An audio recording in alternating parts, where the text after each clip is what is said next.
Hi folks, it's Lucy from the Whole Health Project. So this week is week 3 of our 5 element system. So we're talking about one element for 5 weeks every Friday.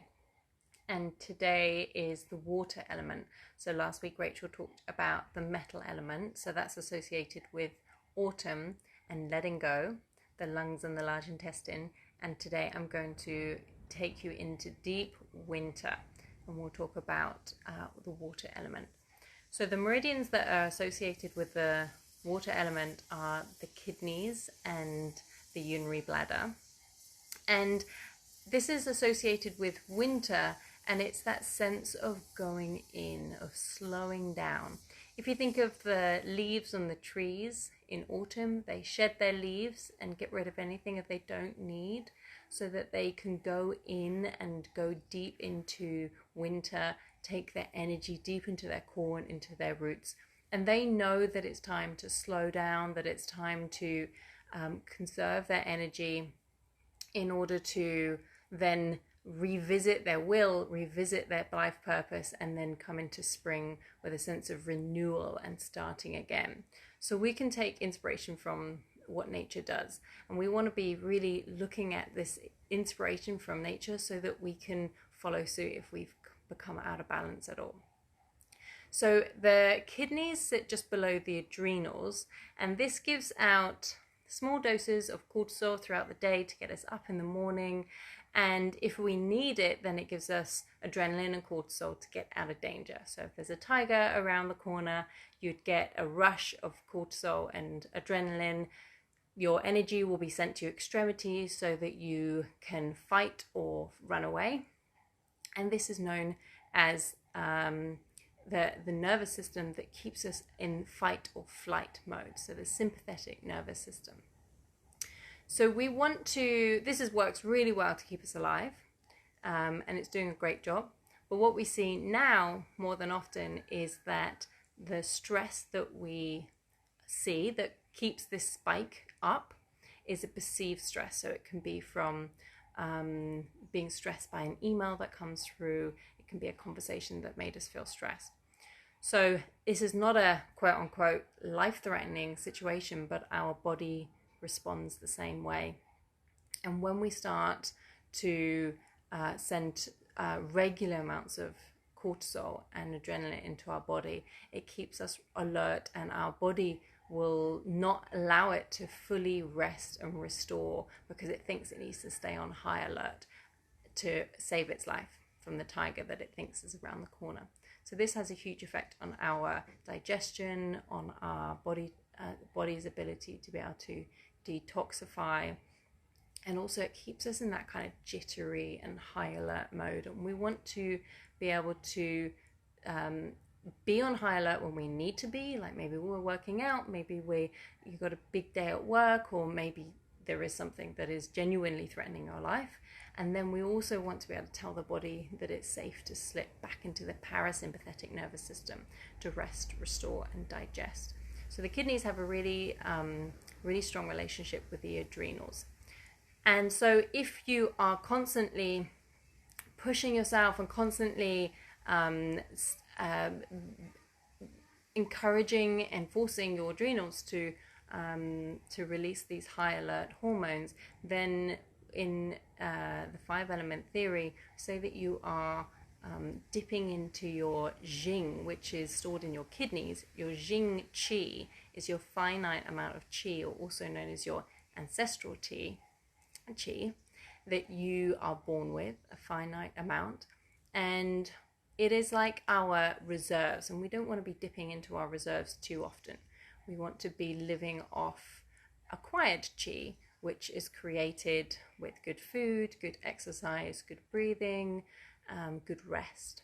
So when we are really pushing it, we're burning the candles at both ends, we're on high alert because we think that we're in danger all the time, we're dipping into our reserve, and it's not where you want to be. You want to be living off nice and freely made acquired qi through good food, good rest, good exercise.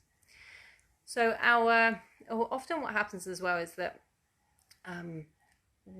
in society, we are celebrated for doing more, for achieving more, for being on the go, go, go. And especially if you live in a city, this can be seen everywhere.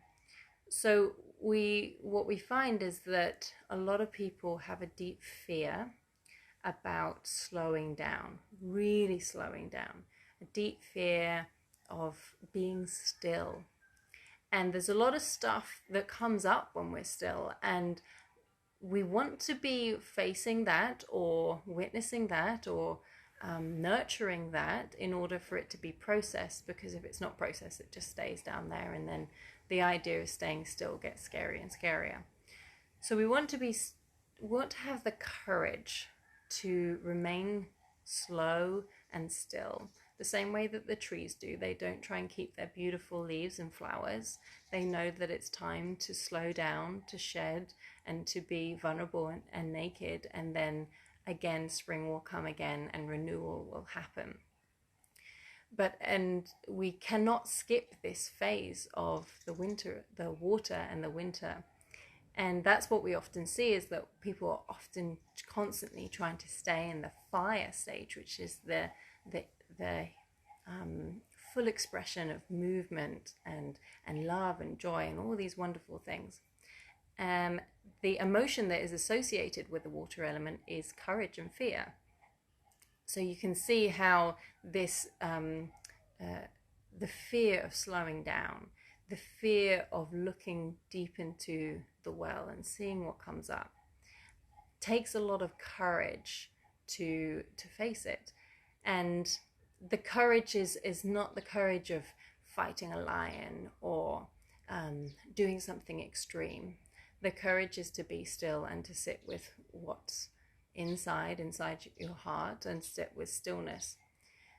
I think of a caveman sitting in his cave in the deep depths of winter, and he's reserving his energy and keeping his fire going, his small fire, and reserving his food. And he has the courage to stay there without freaking out and running, trying to find somewhere that's warmer.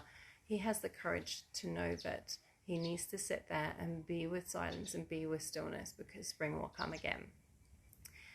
The water element, you can think of this relationship between water and going with the flow and fear. If you think of a stream or a brook, and it's gurgling down the hill, and when a rock or a boulder gets in its way, it kind of giggles its way around and keeps going. So it can adapt as things come in its way. So you can think of this as obstacles. You have a mission to get down the hill, but there might be obstacles in the way, and you just kind of go around them and carry on going. So that sense of going with the flow without being too fearful of things that are new or not planned. And also, if you think of the deep middle of the ocean, imagine if you were swimming in the middle of the ocean with 2 miles of water underneath you and you didn't have a boat nearby. That kind of fear, that fear of your life, is the fear that is associated with the water element. When we slow down, often we have to strip away of a lot of the stuff that we've been keeping on the surface level. So the fear is also the fear of not being accepted by others, not keeping up the image that we have of ourselves and that we create for other people. So the courage that the water element is really enlisting and it's really asking for you to find is the deep courage of knowing that you are perfect the way you are, and that if you slow down and if you be still with yourself, and if you're not constantly always doing, that everything will be fine. You will be safe. The world will keep going. And in that stillness, we find our purpose. This is where our purpose lives, in the water element. We find in that stillness, we listen to that little voice that's maybe not been able to be heard because you've been going all the time. And that little voice might be like, I don't want to do this job anymore. All I've ever wanted to do is open a cattery. Or all I've ever want to do is go and visit that place, or dedicate time to the sport or the passion that I love.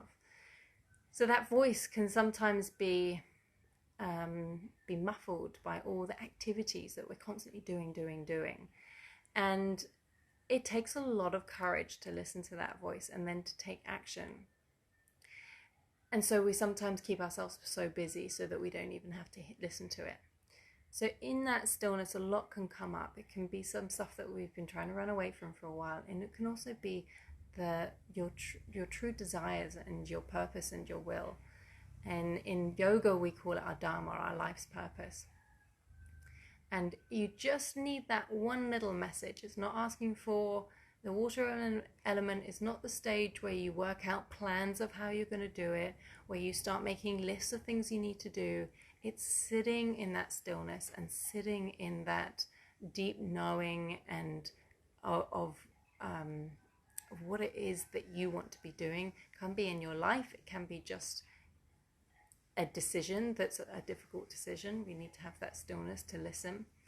And also the unknown. It might be that nothing comes up, and to still sit in that silence and just be with whatever is, rather than trying to constantly understand things or create new things or be busy on the go all the time.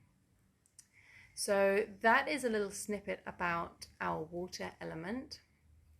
I really recommend going to the yoga classes in the units of our Whole Health Project Facebook group, and you'll see a yin yoga class based on the water element. So I really encourage you to go and check that out, carve out some time and work through that class.